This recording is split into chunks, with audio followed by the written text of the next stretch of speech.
जम्मू कश्मीर का खास बुलेटिन देख रहे हैं आप सब और मैं हूं आपके साथ रूपाली शर्मा। खबरों का सिलसिला शुरू करते हैं बड़ी खबर के साथ, जहां पर दिल्ली के होटल में लगी आग के बाद जम्मू प्रशासन हरकत में आ गया है। जम्मू संभाग में होटल गेस्ट हाउस का सुरक्षा ऑडिट किया जाएगा। डिवकॉम ने संभाग के 10 जिलों के लिए यह आदेश जारी कर दिया है। ऑडिट के लिए सभी 10 जिलों में कमेटियों का गठन किया जाएगा। दिल्ली के एक होटल में लगी आग से कई लोगों की मौत से सबक लेते हुए जम्मू संभाग में भी प्रशासन हरकत में आया है। जम्मू के डिविजनल कमिश्नर ने जम्मू संभाग के सभी जिलायुक्तों को होटलों व गेस्ट हाउस का सेफ्टी ऑडिट करने के दिशा निर्देश जारी किए हैं। इस संबंध में डिवकॉम ने एक आदेश जारी किया है, जिसमें ये कहा गया है कि इस ऑडिट के लिए सभी 10 जिलों में कमेटी का गठन किया जाएगा। कमेटी में एक जिला मजिस्ट्रेट के साथ साथ पर्यटन, आरएनबी और fire and emergency services department के अलावा एसडीआरएफ के एक प्रतिनिधि को शामिल किया गया है। और दिल्ली के मालवीय नगर में जब आग लगने की वो घटना रेस्टोरेंट में पेश आई, जिसके चलते 21 लोगों की मौत वाक़या हो गई। देश के तमाम जगहों पर और साथ साथ जम्मू कश्मीर में भी अब हर जिले में जो होटल्स है, रेस्टोरेंट्स है, उनकी सुरक्षा ऑडिट जो है किया जाने वाला है। तो फिलहाल यहाँ पर अस्पतालों की बात हो, मॉल हो या फिर भीड़भाड़ वाले इलाके हो, इनका भी सुरक्षा ऑडिट करना बहुत ज्यादा जरूरी है। फिलहाल अभी रेस्टोरेंट्स और होटलों की जो ऑडिट है वो की जाएगी और जांच जो है वो पूर्ण रूप से की जाएगी, जिसके चलते एक टीम का गठन भी किया गया है। हमारे साथ वरिष्ठ पत्रकार विनोद कुमार जुड़ चुके हैं। विनोद जी, सवाल यही रहेगा, दिल्ली में हादसा हुआ, अब ये जम्मू कश्मीर में सुरक्षा ऑडिट जो कहा जा रहा है कि होगी, कैसे देख रहे हैं? देखिए रूपाली, ये लाजमी हो चुका था जिस तरीके से दिल्ली में हुआ है। अगर हम जम्मू शहर को प्रॉपरली देखें और ओल्ड सिटी को खास तौर पर देखें, और वहाँ पर आप देखेंगे कि बहुत सारे होटल्स हैं। हालांकि बहुमंजिले नहीं है जितने दिल्ली में हैं, लेकिन फिर भी वहाँ पे होटल है और कंजस्टेड एरियाज़ में है। तो उनका सिक्योरिटी ऑडिट होना बड़ा ज़रूरी है। क्या उनके पास रोकथाम के लिए, यानी आग लगती है, फायरिंग सर्विस है कि नहीं, वो देखना ज़रूरी है। साथ ही साथ बाकी चीज़ें, वहाँ पे बड़ी संकीर्ण या संकीर्णी गलियाँ हैं, छोटी छोटी गलियाँ हैं, वहाँ पे दमकल विभाग की गाड़ियाँ भी नहीं जा सकती हैं। ऐसे में उनका ऑडिट होगा। कई खामियां नज़र आती हैं, उनको कहा जाएगा दुरुस्त किया जाए, या जिनके पास लाइसेंस नहीं है फायर एंड इमरजेंसी सर्विसेज के, उनको कहा जाएगा कि आप उपलब्ध करवाएं या कुछ एक्शन लिया जाएगा। अच्छी बात है, दिल्ली से कुछ तो सीखा। बिल्कुल, यहाँ पर अगर हमें होटल्स की बात करें, गेस्ट हाउसेस की बात करें, आपदा प्रबंधन को लेकर या फिर फायर एक्सटिंग्विशर्स की अगर बात की जाए, कितना ज्यादा जरूरी है कि ये होटल संचालक, इन्हें भी प्रशिक्षण इस चीज का दिया जाए, क्योंकि कहीं ना कहीं आपदा आते हुए ये लोग हैं जो फर्स्ट प्रायोरिटी पे सबसे पहले एक्शन ले सकते हैं। बिल्कुल रूपाली, एक बहुत इंपॉर्टेंट सवाल आपने रेज किया है। ये बड़ा लाजमी है। हम इक्विपमेंट लगा लेते हैं, इक्विपमेंट के आधार पर हमें फायर एंड इमरजेंसी सर्विसेज से एनओसी भी मिल जाती है, no objection certificate, I got it. लेकिन हमारे उस होटल में, उस गेस्ट हाउस में किसी को भी इक्विपमेंट ऑपरेट करना नहीं आता। ये बदकिस्मती है। मुझे लगता है आजकल थोड़ा सा सिस्टम में गन लाइसेंस का भी चेंज किया रूपाली। जिनको गन लाइसेंस दिया जाता है उनको ट्रेनिंग लाजमी हो गई है, 3 दिन की ट्रेनिंग को दी जाती है। ऐसे ही अगर आपने एनओसी देनी है तो एटलीस्ट उस होटल के सभी मुलाजमों को 3 दिन या 1 हफ्ते का प्रशिक्षण दिया जाना चाहिए कि आपने ये उपकरण कैसे संचालित करने हैं। तो शायद ये कमी है कि होटलों में ये भी एक ट्रेनिंग होनी चाहिए कि आप जो उपकरण लगा रहे हैं अग्नि को बचाने के लिए, उसकी जानकारी भी आपको होनी चाहिए। हाउ टू ऑपरेट ये भी आपको पता होना चाहिए। विनोद जी, क्या लगता है, या गुम्मट एरिया की बात करें, जीवल की बात करें, पुरानी मंडी की बात करें, ये वो एरियाज है जो ओल्ड सिटी में आते हैं और यहाँ की जो इंफ्रास्ट्रक्चर हम देखें बहुत ही एक्सट्रीम लेवल पे कंजेस्टेड, जो शुरुआती तौर पर भी आप बात कर रहे थे। अब अगर आगे ये ऑडिट होता है, क्या लगता है होटलों पर, क्या ये होटल्स बंद कर दिए जाएंगे सुरक्षा के मानकों को देखते हुए, या फिर कोई चालान कार्रवाई इन फ्यूचर भी देखने को मिलेगी?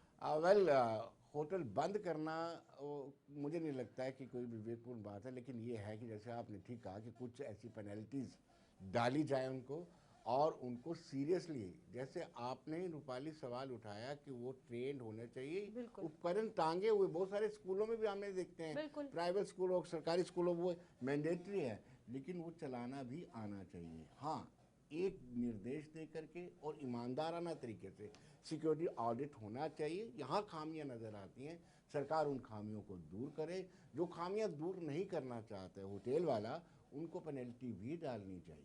क्योंकि हमने मैक्सिमम वक्त ये देखा है कि जब कोई हादसा होता है फिर लोग सीख लेते हैं, और यही दिल्ली हादसे से हमने सीखा है। और अब क्या लगता है कि सिर्फ होटल्स या रेस्टोरेंट गेस्ट हाउसों को छोड़ के हॉस्पिटल्स, मॉल्स, ये तमाम जहां पर पब्लिक गैदरिंग ज़्यादा है, स्कूल्स की अगर बात करें, इन तमाम जगहों पर मॉक ड्रिल्स होनी चाहिए और ट्रेनिंग भी होनी चाहिए।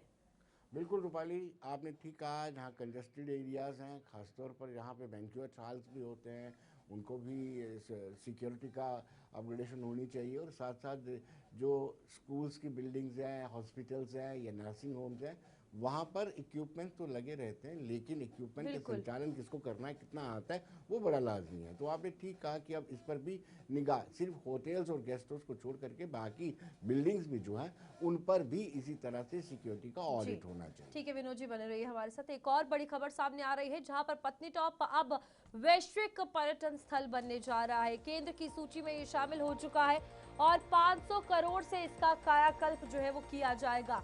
30 किलोमीटर के दायरे में विकास होगा और विकास के लिए 10 दिनों में आइडिया और सुझाव साझा करने की अपील की गई है। मल्टी स्टोरी पार्किंग का प्लान है और पत्नीटॉप नत्था टॉप सड़क की हालत जो है वो सुधरेगी। जम्मू संभाग के प्रसिद्ध पर्यटन स्थल पत्नीटॉप को विश्व स्तरीय पहचान मिलने जा रही है। केंद्र सरकार ने देश के जिन 50 बेहतरीन पर्यटन स्थलों को वैश्विक स्तर पर विकसित करने के लिए चुना है, उनमें पत्नीटॉप भी शामिल है। इस महायोजना के तहत पत्नीटॉप को 500 करोड़ रुपए मिलेंगे। इससे पर्यटन स्थल के आसपास 30 किलोमीटर के दायरे में विकास कार्य किए जाएंगे। पत्नीटॉप के विकास के लिए 10 दिनों में आइडिया और सुझाव साझा करने की अपील की है। इन सुझावों को मास्टर प्लान में शामिल किया जाएगा। पत्नीटॉप में मल्टी स्टोरी पार्किंग का प्लान है। यहाँ से सैलानी सर्कुलर मार्ग पर बैटरी कार के जरिए पत्नीटॉप पर और दूसरे क्षेत्रों में घूम सकेंगे। योजना के तहत पत्नीटॉप ही नहीं, नत्था टॉप की सड़क भी सुधरेगी, जिसे कुद से भी जोड़ा जाएगा। वर्तमान में बर्फबारी से पत्नीटॉप नत्था टॉप की सड़कें कई दिनों तक बंद रहती है। बर्फबारी के दौरान भी आवागमन सुनिश्चित बनाए रखने के लिए ये योजना तैयार की जाएगी। विनोद जी हमारे साथ बने हुए हैं। विनोद जी, सवाल यही रहेगा, पत्नीटॉप की अगर बात करें, काफी मशहूर टूरिस्ट स्पॉट है जम्मू कश्मीर के लोगों के लिए। बाहर के लोग भी जब यहाँ आते हैं जरूर घूमने आते हैं, पर जितनी फैसिलिटीज होनी चाहिए थी वो कभी नहीं देखने को मिली। अब ये फैसला आप कैसे देख रहे हैं? देखिए रूपाली, आपको भी पत्नीटॉप जाने का मौका मिला होगा और मुझे भी पत्नीटॉप जाने का मौका मिला होगा। ये इतना पॉपुलर टूरिस्ट स्पॉट है कि इसको आप भूल नहीं सकते और आप जाना ही चाहेंगे। और बदकिस्मती की बात देखिए, ये पूरी तरह से निगलेक्ट है। अगर आप अब भी जाके देखें, आप देखेंगे कि किस तरह की सड़कें हैं, जो रोड इंफ्रास्ट्रक्चर है पूरी तरह से चरमराया हुआ है। आपने नत्था टॉप की बात की, नत्था टॉप की भी रोड आप देखेंगे तो आप हैरान रह जाएंगे, इतने बड़े पिकनिक स्पॉट को आप इस तरह से निगलेक्ट कर सकते हैं जी। और 2014 से यह सरकार बनी हुई है। यहाँ पे ठीक है, देर आए दुरुस्त आए, लेकिन इसको करना चाहिए। जैसे हाईवे बना था, जम्मू श्रीनगर हाईवे, उसके बाद से पूरी तरह से पत्नीटॉप कट गया था। और बार बार ये हाउस के अंदर, विधानसभा के अंदर भी जम्मू के बीजेपी के एमएलए बार बार ये सवाल उठाते थे कि इस टूरिस्ट प्लेस को आप जानबूझ के निगलेक्ट कर रहे हैं। यहाँ पे कहीं ना कहीं एक्सप्लोर करने की ज़रूरत है, लेकिन पोटेंशियल है, लेकिन आप एक्सप्लोर नहीं कर पा रहे हैं। लेकिन अब 500 करोड़ रुपए की राशि से, आवंटन से आपको 30 किलोमीटर के दायरे के अंदर, जैसे आपने मल्टी स्टोरी पार्किंग की बात की, पार्किंग की भी वहाँ पे समस्या थी। एक जगह मल्टी स्टोरी पार्किंग होगी, वहाँ पे टूरिस्ट उतरेगा, बैटरी कार से जाएगा। एक तो बैटरी कार वाले को भी मुनाफा होगा और दूसरा जो मेस बना रहता था कई बार वहाँ पे ट्रैफिक को लेकर, वो नहीं रहेगा। अच्छा विनोद जी, एक सवाल यहाँ पर खुद की भी सामने आ रही है कि खुद का भी जो है रास्ता है वो ठीक किया जाएगा। जो पत्नीटॉप था वो पूरे तरीके से कट गया है। नाशर टनल से अब लोग वहां से जाते हैं तो रास्ता जो है वो कहीं ना कहीं अब लोग अनदेखा कर रहे हैं, प्रशासन भी उस पर ध्यान नहीं दे रहा है। अब कितना ज्यादा जरूरी है कि अगर पुराने रूट से हम कहीं ना कहीं ये चीज की शुरुआत कर रहे हैं, इनिशिएटिव में जो ग्लोबल ट्रांसफॉर्मेशन पत्नीटॉप का देखा जा रहा है, उधर भी फोकस किया जाए, क्योंकि वहां पर भी रेजिडेंशियल हाउसेज हैं, लोग रह रहे हैं, दुकानें हैं और कई कुछ चीजें सफर की है नाशर टनल के बाद उन्होंने। बिल्कुल, कुद भी अपने आप में प्रसिद्ध है और रूपाली भी जानती है कुद का पतीसा बड़ा पॉपुलर हुआ करता बिल्कुल। था। कश्मीर जाने वाले लोग वहाँ पर रुक कर के पतीसा लेते थे और अगर जम्मू का कोई कश्मीर गया वापस जम्मू आ रहा वहाँ से बिल्कुल। पतीसा ले और वहाँ की आप हालत रूपाली अभी आप देखेंगे तो आपका मन नहीं करेगा वहाँ पे रुकने के लिए। बिल्कुल। तो वो भी डेवलप होना चाहिए, वो पूरे रोड कनेक्टिविटी बननी चाहिए ताकि टूरिस्ट बड़े खुशी से आए और वहाँ पे अपने दिन व्यतीत करें। हम बार बार कहते हैं कि टूरिस्ट सेक्टर हमारे लगभग 1 करोड़ यात्री जो है दर्शनों के लिए आते हैं माता वैष्णो देवी के। बिल्कुल। उनको अगर रोकना है तो ऐसे जो स्पॉट्स हैं उनको एक्सप्लोर करने की ज़रूरत है। चलिए कोशिश तो की गई है, ये डॉक्टर जितेंद्र सिंह की कॉन्स्टिट्यूंसी में आता है तो मुझे लगता है कि जल्दी ही काम भी शुरू हो जाएगा। तो हम ये माने कि पत्नी टॉप, नत्था टॉप और सनासर, ये 3 ऐसे डेस्टिनेशन हैं ओवरऑल जम्मू में एक बड़ा ग्लोबल टूरिज्म और कहीं ना कहीं रेवेन्यू जनरेशन के लिए बहुत अच्छा रहने वाला है। विनोद जी, अगर हम वहाँ के लोकल्स की भी बात करें या बाकी चीज़ों की भी बात करें। देखिए, ये अगर जम्मू कश्मीर की इकोनॉमी की बात कीजिए तो बैकबोन माना जाता है टूरिज्म सेक्टर को, टूरिस्ट सेक्टर को। तो अगर इसको अच्छे तरीके से ब्यूटीफाई किया जाता है, डेवलप किया जाता है, रोड कनेक्टिविटी बनाई जाती है, पार्किंग की बेटर फैसिलिटीज दी जाती हैं और जो इंफ्रास्ट्रक्चर है वो प्रोवाइड किया जाता है तो मुझे लगता है कि रेवेन्यू जनरेशन तो होगा ही होगा।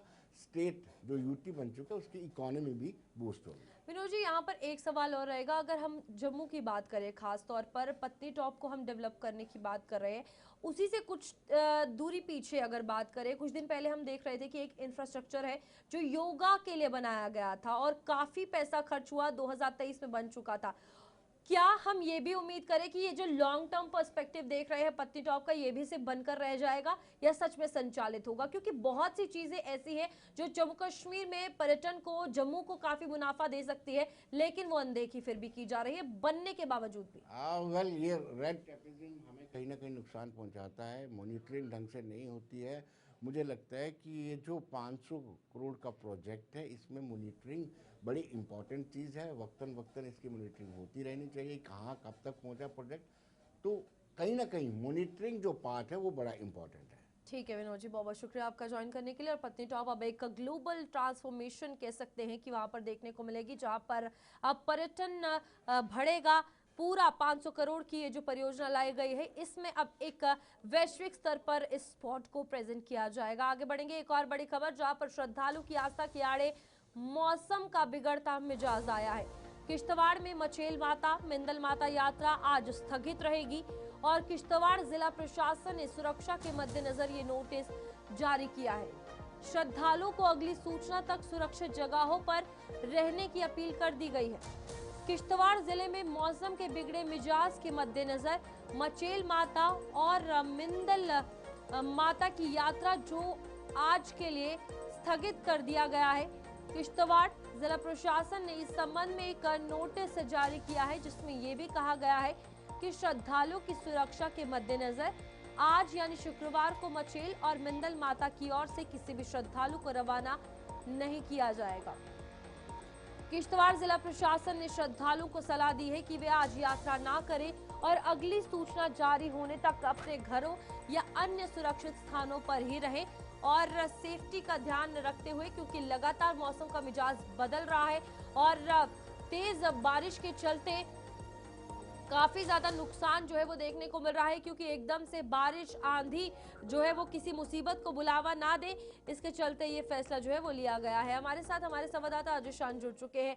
अजय, आज मचेल माता और मिंदल माता की यात्रा रोक दी गई है, क्या कुछ एडवाइजरी, क्या मौसम वहां पर खराब है और किन कारणों की वजह से? रूपाली, देखिए बिल्कुल मौसम काफी आप कह सकते हैं कि तूफानी बारिश के चलते यहाँ पर डिस्टर्बेंस देखी गई हैं, जिस वजह से अर्ली मॉर्निंग जहाँ स्कूल बंद कर दिए गए थे वहीं धीरे धीरे ये एक एडवाइजरी जारी की गई। जो मिंदल यात्रा, मचेल यात्रा के श्रद्धालु जा रहे हैं तो उनके लिए भी रिस्ट्रिक्शन लगा के आज उनकी मूवमेंट को रिस्ट्रिक्ट किया गया है।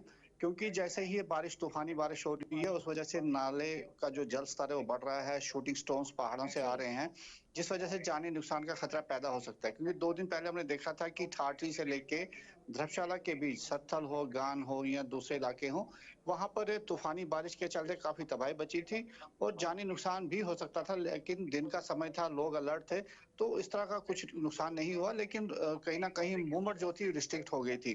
तो एहतियात के तौर पर एक कदम उठाया गया है और हमें लगता है कि आने वाले दिनों में अगर मौसम खराब रहता है तो ये रिस्ट्रिक्शंस और भी लगाई जाएंगी, क्योंकि जो जी। चिशोती का एक बुरा अनुभव रहा है प्रशासन को, तो ऐसी चीजें रिपीट ना हो, तो यात्रियों की सुरक्षा के लिए ही ये सारे जी। कदम उठाए जा रहे हैं। अभी और ये भी एडवाइस जी, अभी जो जी जी जी यात्री वहां पर गए हैं मिंदल और मचेल के लिए अजय, वहां पर उनके लिए क्या कुछ फैसिलिटीज रखी गई है जो आधे रास्ते में होंगे, गुलाबगढ़ में होंगे या फिर उससे आगे फंसे होंगे? देखिए अभी जो क्योंकि जो मचेल के लिए भी रोड कनेक्टिविटी चिशोती तक है, आगे भी गाड़ियां जा जी। रही हैं, लेकिन आज भी चिशोती का नाला जो है वो ओवरफ्लो कर रहा है, वहां पर भी कहीं ना कहीं पानी का बहाव बढ़ गया है। तो गुलाबगढ़ में भी रहने की जगह है, चिशोती में भी कुछ जगह है और मचेल में भी काफी व्यवस्था की गई है। तो मिंदल की यात्रा जो कि इस जून महीने में चलती है, आज भी डोडा से एक छड़ी निकलने वाली है, तो कहीं ना कहीं व्यवस्थाएं की गई हैं, लंगर भी जगह जगह पर हमने देखे हैं कि व्यवस्था की गई है। लेकिन लोगों को ये सलाह दी जा रही है कि जो वाटर बॉडीज हैं, नाले हैं या दूसरी वाटर बॉडीज हैं, उनसे दूर रहें, क्योंकि जैसे तूफानी बारिश होती है तो वो वहां जल स्तर बढ़ जाता है, उस वजह से नुकसान हो सकता है। जी। तो उस से बचने के लिए ये सारी हिदायतें जारी की गई हैं। बि- तो लेकिन जो भी यात्रु है उनसे हम भी ये कहेंगे जी। कि घरों से निकलने से पहले वो शेड्यूल चेक करें, प्रशासन की जो एडवाइजरी जी। है उसको चेक करें, और अगर जो यात्रु रास्ते में हैं तो वो सेफ जगह रहें, ना कि नालों के करीब रहें। जी ठीक है रूपाली। अजय, बहुत शुक्रिया आपका ज्वाइन करने के लिए। और आज जो मिंदल और मचेल माता की यात्रा की अगर बात की जाए तो रोक लिया गया है क्योंकि मौसम खराब है और प्रशासन पूरी सतर्कता बरते हुए है, इसलिए आप भी एडवाइजरी को जरूर फॉलो करें। आगे बढ़ेंगे जहां पर सुरनकोट नगर पालिका के सफाई कर्मचारियों की हड़ताल आज छठा दिन है और इस बीच जिसे लेकर स्थानीय लोगों ने चिंता जताई है। सफाई सेवाओं के लंबे समय से बंद रहने के कारण सुरनकोट के मुख्य बाजार, सड़कों, गलियों और सार्वजनिक स्थानों पर कचरे के ढेर जमा हो गए हैं, जिससे गंदगी फैल रही है और बीमारियों के फैलने का डर पैदा हो गया है। बिगड़ती स्थिति पर गहरी चिंता जताते हुए व्यापार मंडल के सदस्यों ने ये कहा कि सफाई कर्मचारियों की मांगे जायज है और संबंधित अधिकारियों को उन पर तुरंत ध्यान देना चाहिए।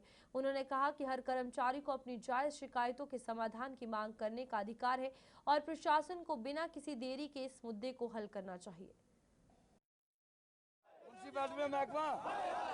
आज इतने दिन से म्यूनसिपैलिटी वालों के जो भी हड़ताल है उसकी वजह से बाज़ार में इतने गंदगी के ढेर लगे हुए हैं और अभी तक किसी ने उनका हाल नहीं निकाला। यहाँ बाज़ार में लोगों ने आने का रुख चेंज कर दिया। यहाँ इतनी स्मेल है बाज़ार में, यहाँ ऑटो स्टैंड है, यहाँ ऑटो स्टैंड में सवारियाँ नहीं बैठ सकती हैं, सारा बुरी हालत है। तो यहाँ लोगों को बहुत परेशानी हो रही है। हम डीसी साहब से अपील करना चाहते हैं कि फ़ौरन इनका कोई हल निकाला। आज जुमे का दिन भी है और लोग यहाँ बाज़ार में खड़े नहीं हो सकते, इतनी स्मेल है। तो हम डीसी साहब से अपील करना चाहते हैं इनका हल निकालें, या तो इनको बोलें ये जेसीबी लगाएं, ये गंदगी के ढेर उठाएं, ताकि उठाकर ये कहीं साइड पे डालें तो स्मेल ख़त्म हो। मेहरबानी आपकी और आपके चैनल की। आज एक हफ्ता होने जा रहा है, बाजार में कोई सफाई, जो साइड में जो कोई सफाई नहीं, बाजार में बिल्कुल ये कूड़े के और गंदगी के ढेर लगे हुए हैं। मैं सरकार से बिलखसूस ज़िला कमिश्नर साहब से मेरी गुजारिश है, एसडीएम सुरनकोट से गुजारिश है कि ऐसा कोई काम ना किया जाए। वो जो हमारे सफाई कर्मचारी हड़ताल पे हैं उनसे बात की जाए और बाजार में सफाई करवाई जाए। अगर ऐसा ना किया गया तो कल हम बाजार बंद की कॉल भी दे सकते हैं। लिहाजा मेरी गुजारिश है आपसे कि फौरन उनसे बात करके बाजार की सफाई कराई जाए। आपके चैनल का बहुत बहुत शुक्रिया। एक हफ्ते से आज ये बाजार में गंदगी के ढेर लगे हुए हैं, बाजार में बंदा चल नहीं सकता। आज जुम्मा भी है, एन मुमकिन है जुम्मा के बाद यहाँ कोई पंगा हो जाए। क्यों नहीं सफाई करते आप? ये लोग पैसे देते हैं, हर दुकानदार 100 रुपया महीना देता है, 1 लाख रुपए से शायद पैसे जमा होते हैं। आप क्यों नहीं सफाई करें? आपके पास जेसीबी है, आपके पास और सराय भी हैं, क्यों नहीं सफाई कराते आप बाजार में? आज 6 दिन हो गए हैं और सफाई कर्मचारी हड़ताल पर बैठे हैं। तो उनकी समस्याएं जो हैं वो जायज़ समस्याएं हैं, क्योंकि 16 साल उनको हो गए हैं और अभी तक उनके बारे में नहीं सोचा गया है। मगर इसके और मैं एडमिनिस्ट्रेशन से यही क्वेश्चन करता हूँ कि इसका कोई अल्टरनेट निकाला जाए। आज जगह जगह कचरे का ढेर पड़ा हुआ है और कल अगर बारिश आती है तो ये नालियाँ पूरी भरी हुई हैं कचरे की, और अगर बारिश आई तो ये पूरा ये सुरकोट है इसको ले डूबेगा ये पूरा कचरा। तो मैं जल्द से जल्द डीसी साहब से भी कहता हूँ कि इसका कोई ना कोई इसका अल्टरनेट निकाला जाए। अगर उनके साथ बात करनी है तो बात करें कि उनकी क्या समस्याएं हैं। तो हमेशा सरकार ने कहा था कि एसेंशियल सर्विसेज प्रभावित नहीं होंगी, मगर इस तरीके से ये जो कार्रवाई इस वक्त हो रही है, अगर ऐसा ही रहा तो ये लोग बीमार भी होंगे और कचरा पूरे। चलिए बुलेटिन में अभी के लिए इतना ही। खबरें आगे भी जारी रहेंगी। नमस्कार।